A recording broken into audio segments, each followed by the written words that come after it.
Ayuda idónea, audio 20, capítulo 10. Tus reacciones te definen.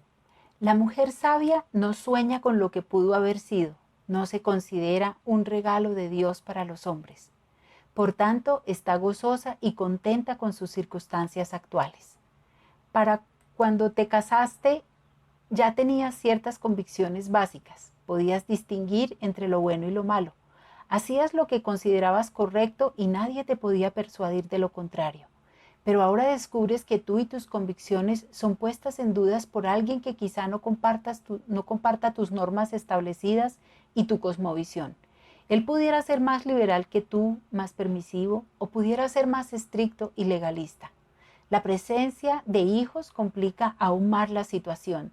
Tú quieres, sobre todas las cosas, hacer lo que les conviene a ellos, pero te has sometido a la autoridad de otro. La vida no va como tú lo habías planeado y no puedes actuar ni reaccionar como habías querido. Te encuentras presionada hasta los límites de tu paciencia y luego reaccionas con ira insubordinada y egoísta. Las reacciones no son acciones premeditadas que brotan de nuestras mejores motivaciones, cuidadosamente planeadas, pensadas y pesadas. Son respuestas emocionales que se desatan como caballos no domados cuando nos sentimos heridas, lastimadas, engañadas e incomprendidas. Suelen ser contenciosas, confrontativas, vengativas y en ocasiones punitivas. Tus reacciones te desatan de tus inhibiciones sociales y manifiestan lo que realmente eres por dentro y lo que realmente crees en tu más íntimo ser. Perdemos nuestra fachada, cuidadosamente conservada cuando somos presionadas más allá de nuestro pensamiento calculado. Entonces se manifiesta quiénes somos en realidad. Puedes controlar tus reacciones futuras considerablemente si cambias tu manera de pensar antes de que seas presionada a responder. Tu manera de pensar todos los días determina tu manera de sentir y determinará tu manera de reaccionar en situaciones de estrés. Los investigadores han encontrado que una persona tiene en promedio más de 40,000 pensamientos cada día. El corazón está lleno de pensamientos y es de esa reserva de pensamientos que la boca habla palabras de elogio o de amargura. Cuando se aplica la presión y se rompe la presa de las reservaciones, no puedes controlar lo que dices porque hablarás de la abundancia de tu corazón, de los 40,000 pensamientos que tuviste ese día y todos los días anteriores. El hombre bueno, del buen tesoro de su corazón, saca lo bueno, y el hombre malo, del mal tesoro de su corazón, saca lo malo, porque de la abundancia del corazón habla la boca. Lucas 6:45. Si tú como esposa vas a cambiar la manera en que has estado hablando, no es asunto de fuerza de voluntad, es asunto de fuerza de mentalidad. Porque cuál es tu pensamiento, es tu corazón, tal es él. Proverbios 23:7. Debes llevar cautivo todo pensamiento a la obediencia a Cristo. 2 Corintios 10:5. Porque del corazón salen los malos pensamientos. Mateo 15:19, como dice Pablo. Haya pues en ustedes esta manera de pensar que hubo también en Cristo Jesús. Filipenses 2:5.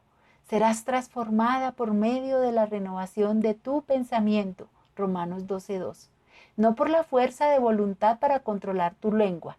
Dios te dice cómo debes pensar en relación con tu papel de esposa y ayuda idónea. Si le crees, pensarás de manera diferente.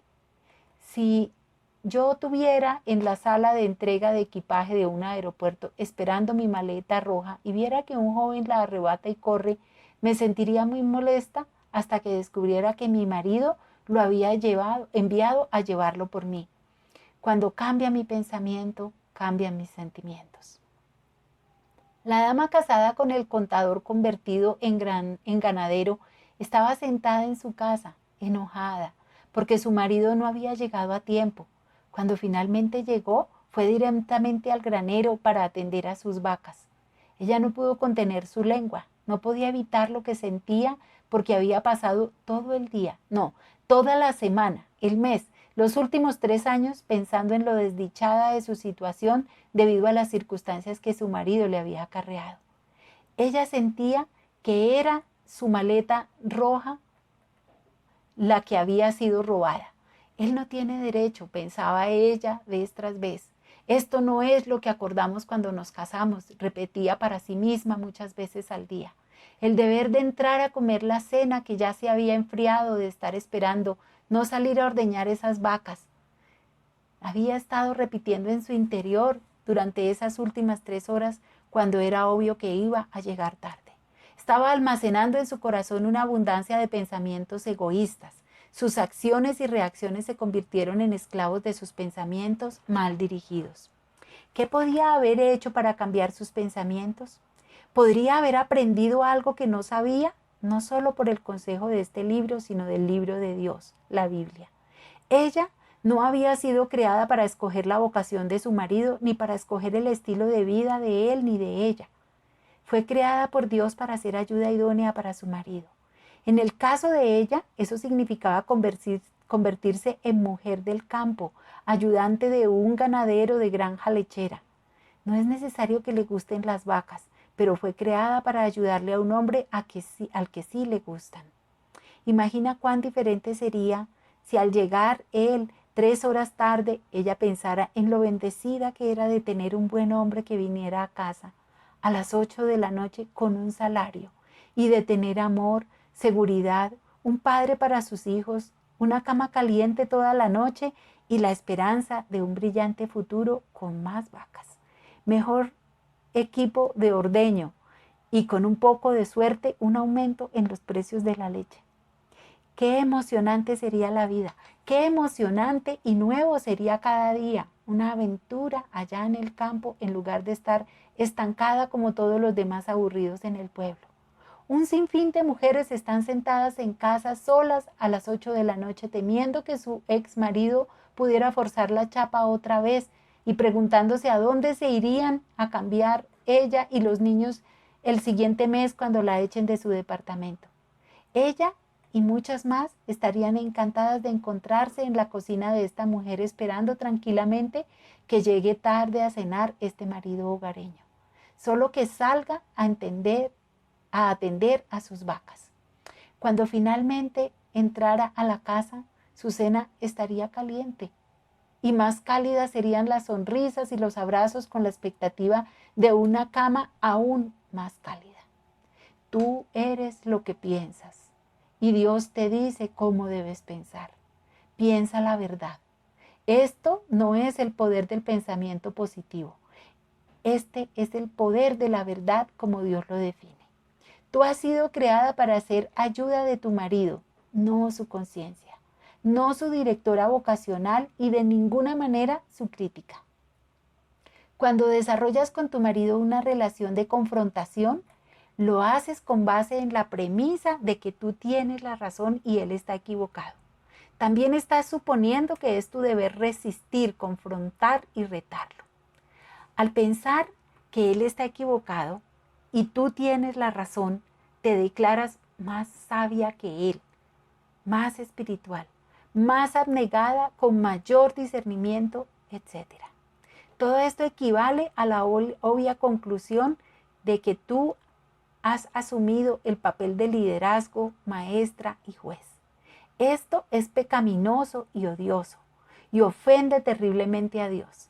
Ninguna mujer jamás tendrá paz ni gozo mientras su mente no esté llena de buena voluntad para con su marido y ella esté comprometida a llegar a ser una buena ayuda idónea para él.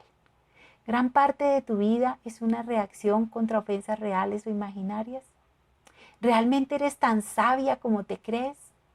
Toma la siguiente prueba de sabiduría. Prueba de sabiduría. Primero, ¿tienes suficiente temor de Dios como para no dudar de su palabra? Segundo, ¿sientes en ocasiones que Dios te está castigando con ordenarte que obedezcas a tu marido? Tercero, ¿le ofrecerías a Dios excusas como mi marido es cruel o yo soy de personalidad fuerte y él es débil?